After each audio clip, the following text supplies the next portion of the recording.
बिस्मिल्लाहिर्रहमानिर्रहीम। अस्सलामु अलैकुम वरहमतुल्लाहि वबरकातुहू। क्या हाल है प्यारे बच्चों?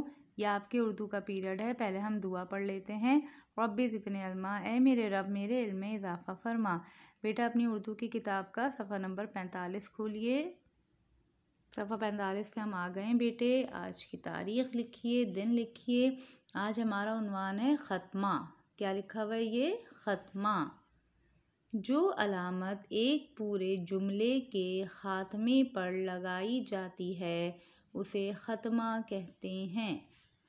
ख़त्मा लगाएं। नंबर 1, हज़रत मोहम्मद सल्लल्लाहु अलैहि वसल्लम अल्लाह ताला के आखिरी नबी हैं। जी बेटे, एक पूरा जुमला है, इसके आखिर में ख़ात्मे पर जो अलामत लगाई जाती है, छोटा सा डैश हम उर्दू में लगाते हैं ना, इसे कहते हैं ख़त्मा। ठीक है, जो ये इन्होंने कहा है, जो अलामत एक पूरे जुमले के ख़ात्मे पर लगाई जाती है, यानी पूरा जुमला ख़त्म होने के बाद जो अलामत लगाई जाती है उसे ख़त्मा कहते हैं। आपको इन जुमलों के आखिर में ख़त्मा लगाना है। ठीक है, जुमले पढ़ लीजिए। नंबर 2, कुरान सब इंसानों के लिए हिदायत है। जी बेटे, ये जुमला ख़त्म हो गया। यहाँ पे आप क्या लगा देंगी? छोटा सा ख़त्मा। फिर नंबर 3 है, मुसलमान एक दिन में 5 बार नमाज पढ़ते हैं। नंबर 4, पाकिस्तान एक इस्लामी मुल्क है। नंबर 5, मैं लाहौर में रहती या रहता हूँ।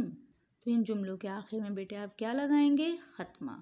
ठीक है, याद रखिएगा, उर्दू में जब जुमला ख़त्म होता है तो उसके आखिर में ये अलामत लगाई जाती है, इसे ख़त्मा कहते हैं। अपना काम साफ़ सुथरे तरीके से कीजिए, अपना ख्याल रखिए।